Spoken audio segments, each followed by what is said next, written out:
Hello, this is News with Joe Vexter. Yes, we are continuing on with News with Joe Vexter. I am working with the Hammer and Cal Loud podcasting network with yesterday's news, but this is News with Joe Baxter.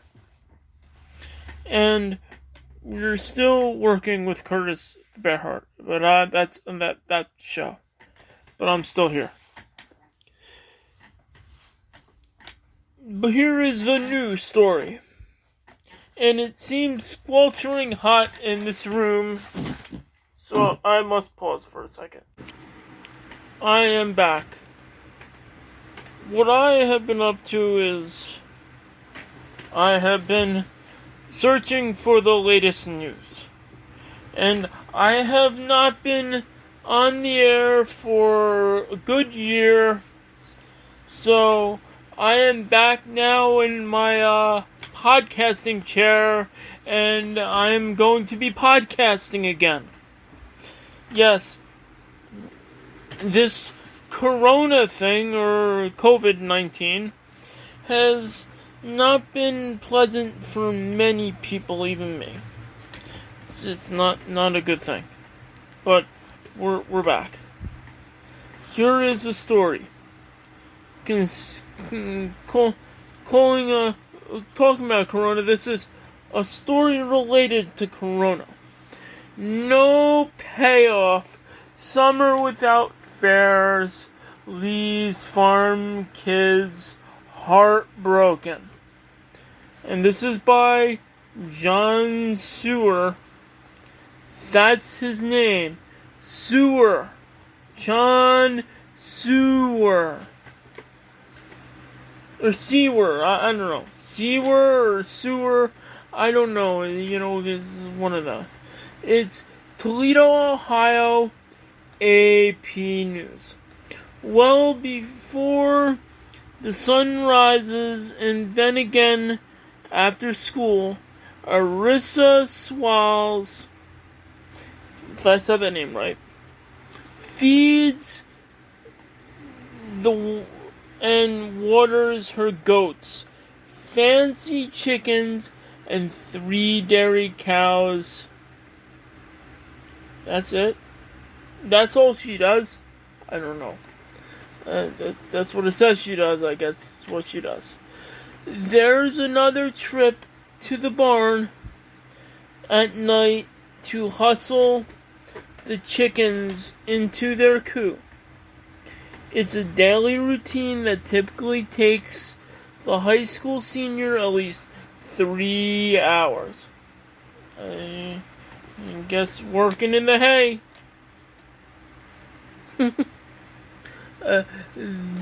This week she'd be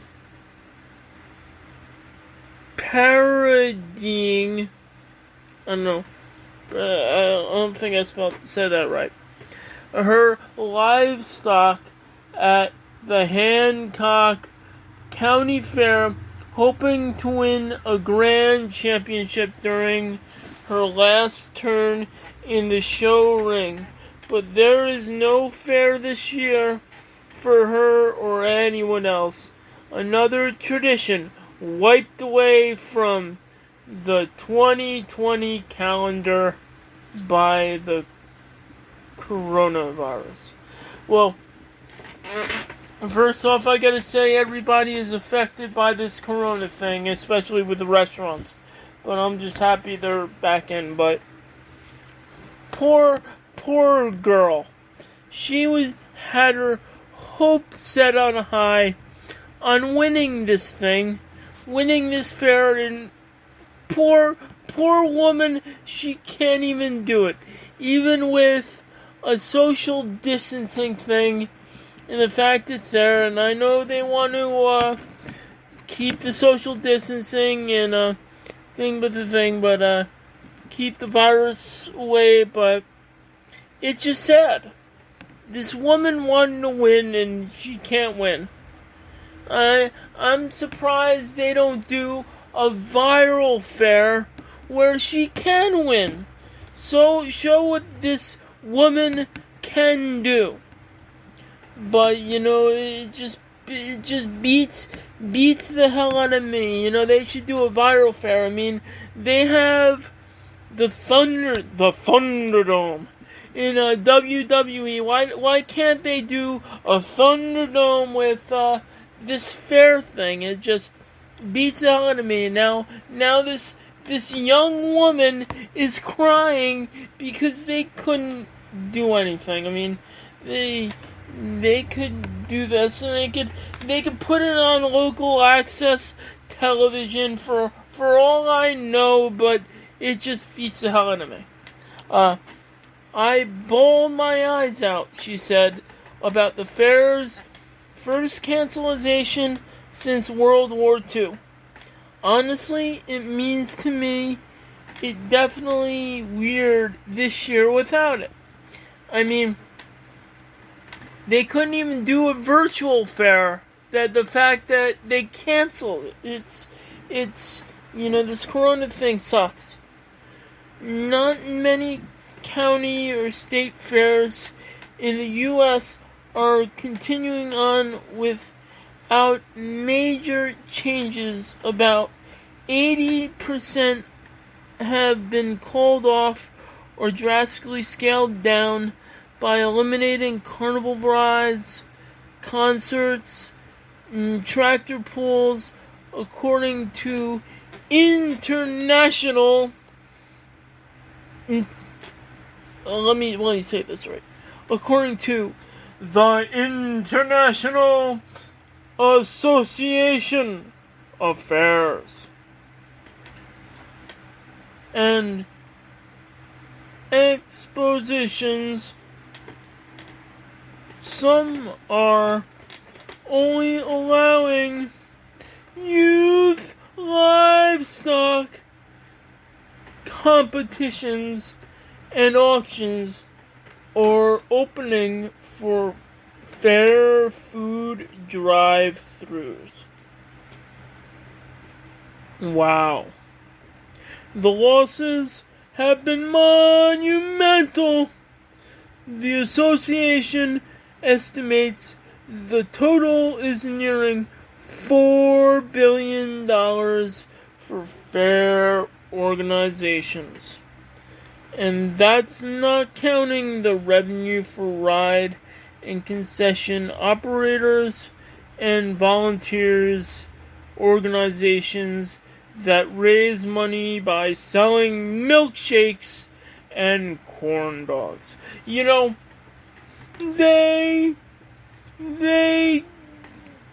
means they're not making milkshakes and corn dogs. Milkshakes and corn dogs, we like those things, but I guess they can't do that with the corona thing going on. And, these volunteer organizations need that money to raise money for their contributions that they're raising for. So they're losing money this year. They are losing money. I'm gonna say that there. They're losing money.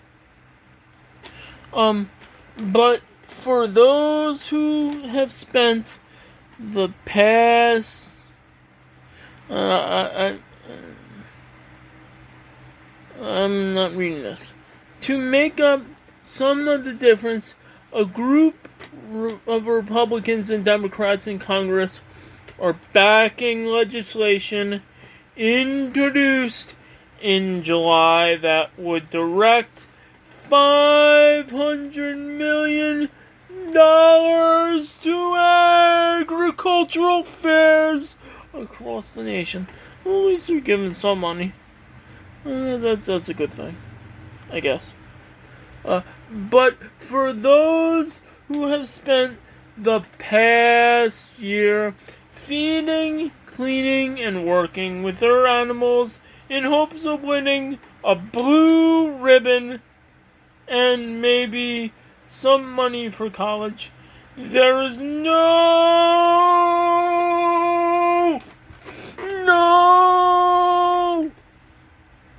Sorry, I just had to do that. Replacing the missed experiences of the fair. Well, kids need money, and they need money too, and if they're not 18 years old, they're not getting a stimulus check, so they could have used that money, but they're not getting that money, and there will be no blue ribbon on any pig during the fair. That's a sad thing. I just love walking the goats in. They're so happy in the show ring, said Swales, who has been in 4-H the past 8 years. We had this one. She looks forward to the fair. She's happy and content at the fair. Just like at home, she stays with her animals during fair week from morning until late at night. Yes, she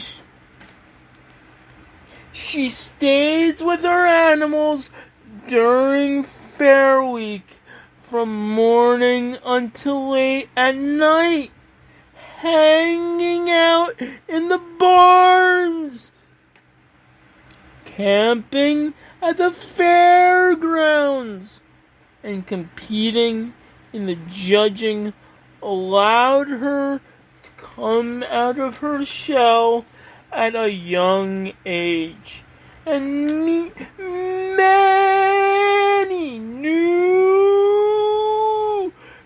people, said the 18-year-old who lives near the village of Gennaria, wherever that is, in northwestern Ohio. This was my last chance, she said. In rural, is there still more to read? Oh, let me read more. Let me just skip this. Let me go here.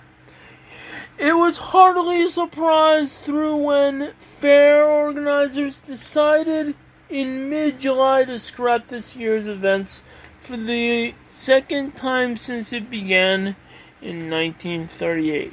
The decision came just a few weeks after the county fair board said it needed to raise $80,000 because the pandemic caused some businesses to limit their donations and force the cancelizations of other money-making events at the fairgrounds. That's not good. That's not good. Let me read, let me skip more. Let me get to the end of this. Getting through this. It's just too tough that they're canceling this. And poor woman of lady who wanted to win this thing, but she couldn't because of the pandemic. Let's see this. 11-year-old Payne Stefan, say that right, had plenty more fairs ahead too, but he's still sad he won't get to show off his ducks and get to impress the judges with how much he knows. Let me tell you something. When I was a kid, I got bit by a duck or a goose. It wasn't a good feeling. Not at all. But he knows how to take care of the ducks. He wanted to show these ducks off, and these ducks wanted to be shown off, but they couldn't because of the pandemic. A sad thing. When you get to take them in the ring, you really get to know if your bird is any good. I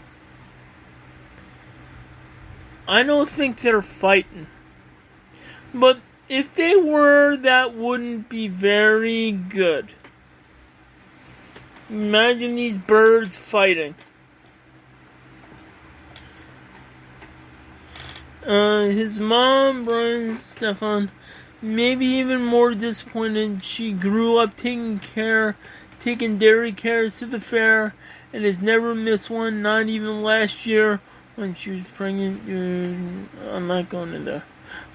She and her family managed to get to the fair each day, and then on the final day, Labor Day, we packed up, got our ducks out, and went to the hospital and had a baby.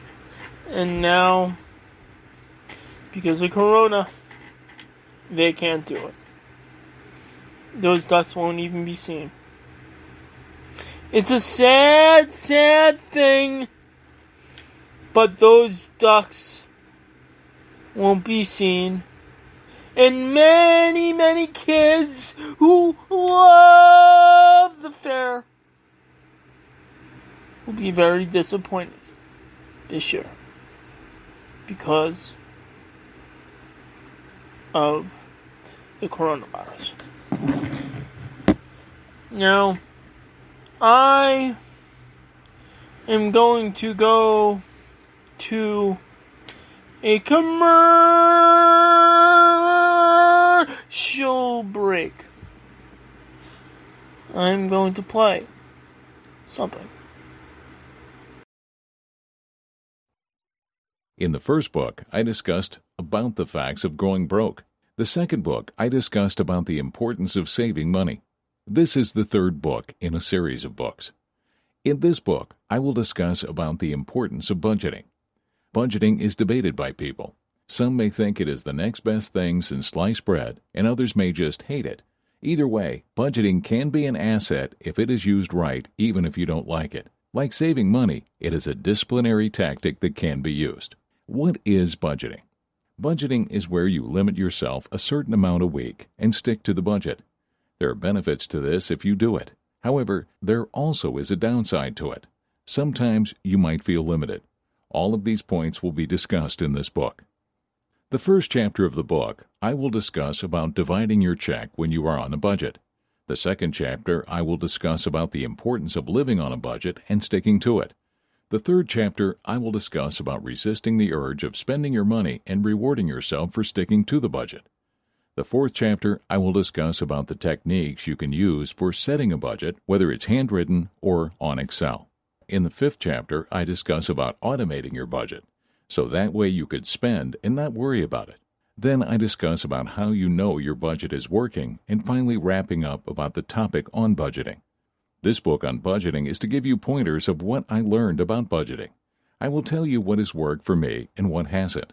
I will also tell you, like I told you in the last book, that this book is to reinforce these ideas on budgeting into me. If you follow these steps or are already using them, great. If you're just picking up tips on this book, then this book is for you. However, if you don't like this book and you don't want to budget, then that is your decision to make. I'm not going to change your decision one way or the other. I just want to add an alternative view. I hope you enjoy and learn all you can read. Enjoy this book. Good budgeting is allocation of your funds, and there are different ways you can budget. Whether you are limiting yourself a certain amount a week or you are automating your funds, either way, the choice is up to you. Only you know your fixed expenses and your other expenses. And as I learned from reading Tony Robbins' new book, Money, Master the Game, 7 Simple Steps to Financial Freedom, it might be beneficial financially to move to a different environment. Maybe you need a change in life, and this could help you with your living expenses. Budgeting is what you make of it. Make the best of it.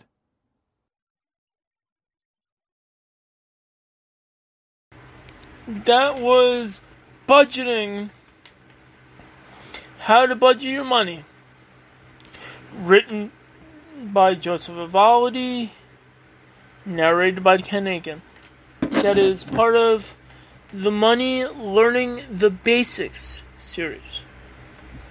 Now, let me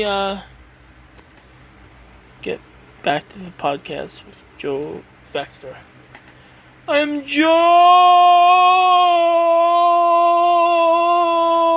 Vexter. And I've got a podcast for you. No, I mean, not a podcast. I forget where I am sometimes. This is a news story. Now, know this. School is coming back, and masks are in, and here's what I'm worried about. Now, this is going to be a part of the story, but I'm going to talk about this a little bit. See, I'm going to talk about this a little bit. Kids are in school, and you know, these masks are going to be a big thing. And you know, with these things being a mask, you know, these kids are gonna make fun of somebody who doesn't have the right mask. And it's gonna be a sad, sad situation. It's gonna be another things for kids to worry about. But more on that as I'm gonna talk about masks in schools. Hands up, masks on. High school students face whole new year by Penn Plaza, and it's September 3rd, 2020. London AP News. Oh great, I got a lot to read. Okay.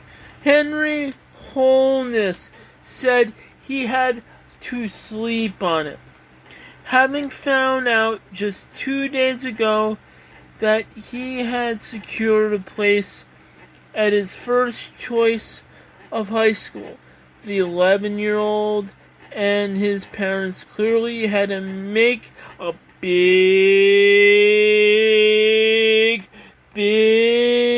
decision. Or a big decision to make.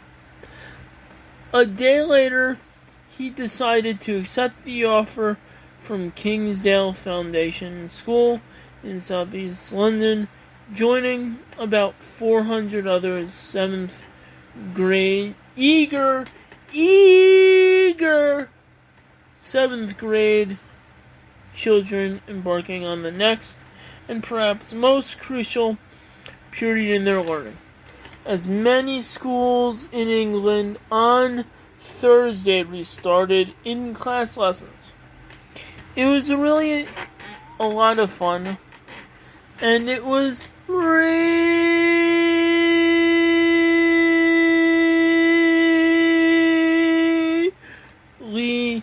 great to see many people again. Said the soccer mad Holness. Like countless others, he has been hungry for more human contact over the past few months during the coronavirus lockdown. Though COVID has clearly added complications to starting back at school, it's important for Henry and all the other kids to get back into normal routine, said his mother, Liz Holness. The coronavirus pandemic requires a lot from schools, which were closed in March as part of the lockdown imposed by British government, and are slowly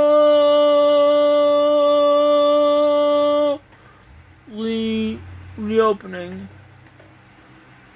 through the next week. One-way travel systems. That's the alarm.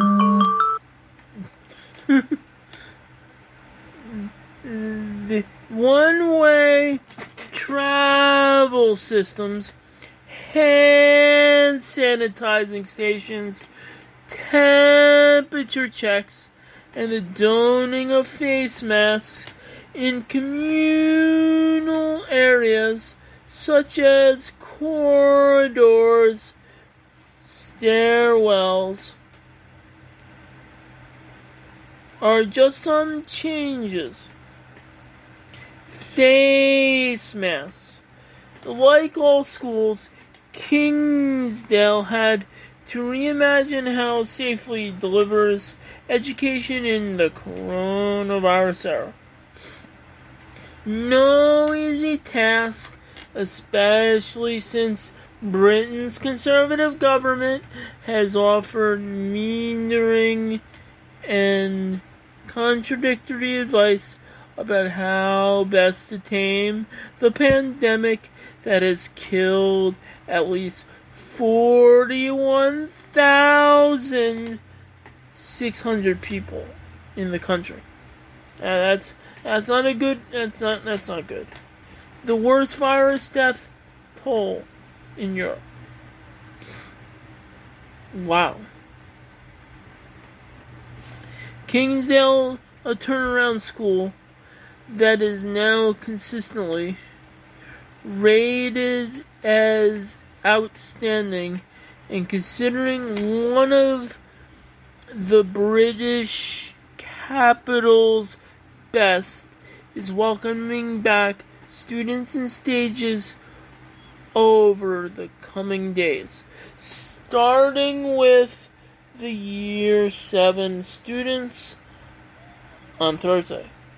It won't be until the middle of next week that the school will be bouncing to the rhythm of its 2,000 or so students.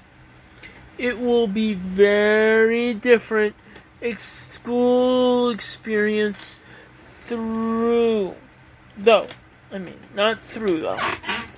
with students keep to their own year bubbles in order to limit interactions. Ooh, boy. Start times and lunch breaks will also be staggered. Necessity is indeed the mother of invention, said Christine Matheson, the deputy head teacher at Kingsdale. We believe we will be ever better than before, despite having to overcome the logistical complexities of implementing a completely new timetable structure, social distancing, accelerated programs of study for recovery, much needed well-being packages. Many students were taking the changes in stride and have opted to wear masks in classroom, even though they're not required. Ooh. It felt fun going back to school. I didn't really think about Corona, said Eddie Fable. Also 11 after the first day at Kingsdale. We have been wearing masks for so long now, it's starting to feel normal. Well, that's very good. But I'm gonna get to this. What if you don't have the coolest mask out there? You're gonna be made fun of by the students. Just a hint on what happens when you go back to school. Because they're all gonna be looking at what mask you wear. I'm just saying. After 6 months being stuck at home, the reopening of all schools is clearly the single most important easing of that country's lockdown. One that can trigger other changes, such as encouraging more parents back into the office.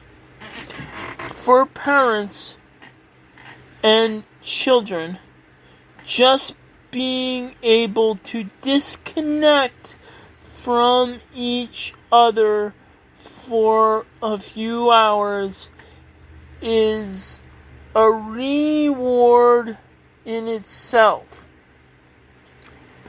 I think both children and parents really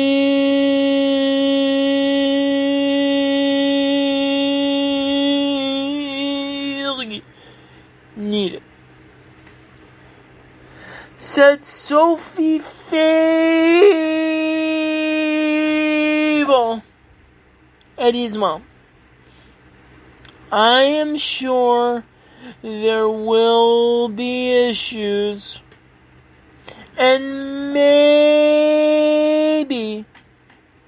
local lockdowns along the way, but the schools all want the best for the pupils.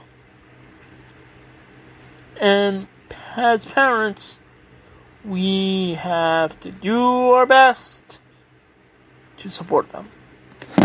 Well, I've got to say, it's going to be an interesting school year getting back. For the most part, there may be openings and shutting downs based on what they see fit.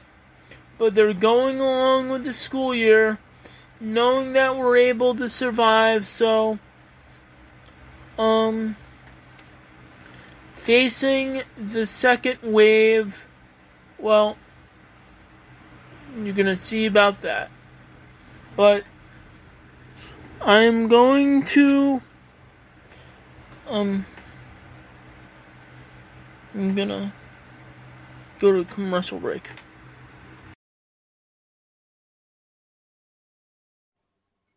He was praying for a miracle in his life. He had been poor and wanted a better life than he had been living. He knew it was going to be another Christmas coming up, and it was the day before Thanksgiving. He was about to leave, and then he bumped into Chris. Joseph said, "Ouch." Chris said, "Keep your head up. You might miss something." "I think I am. It's the holidays again, and I'm in more debt than before. I don't have any hours at work, and my books aren't selling." Chris says, "I'm granting you 3 wishes, and they will be granted Christmas Day. You'll be amazed how much your life would change." Joseph said, doubting Chris's words, "I don't believe it will. You're joking." "I'm dead serious. Like Joseph witnessed on Christmas, the 3 wise men presented him with 3 gifts. Your name is entitled to these 3 wishes. One will be granted on Christmas Eve. The other two are on Christmas Day. And your hard work will pay off, despite how much you think. These wishes will make you feel like a child again. I ask you one gift to me, and that you will meet me every Sunday at the coffee house for 2 hours, your treat. Okay, if these wishes come true, then I'll be true to my part of the gift, even if I doubt it. What are your wishes?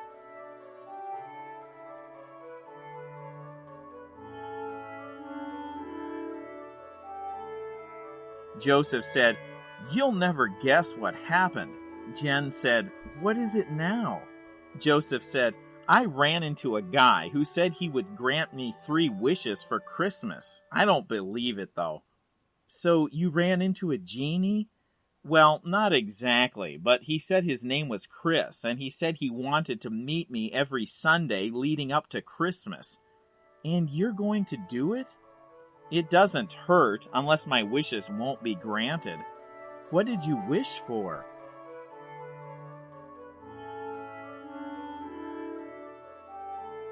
Joseph's father said, "I'll talk more to you later, but today is a day to be thankful. What are you thankful for, Joseph?" "I'm not sure there is one thing I'm thankful for this year. I had a crappy year."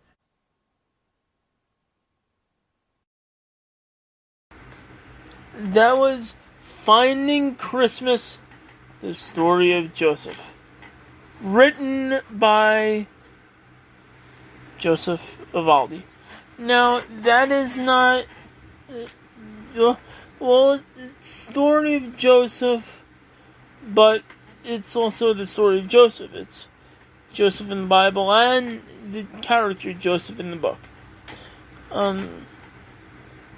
It's just an interesting story.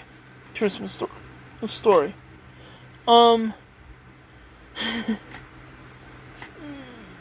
Now this is Joe Vexter.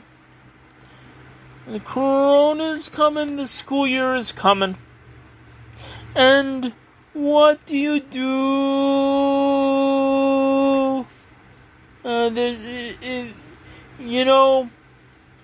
This is the end of the year. End of the summer, so to speak. And kids are going back to school.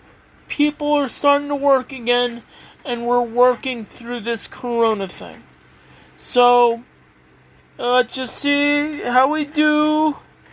And I'm back again, and it's good to be back in the saddle again.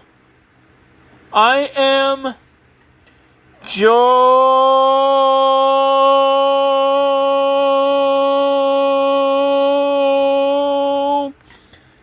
Vexter.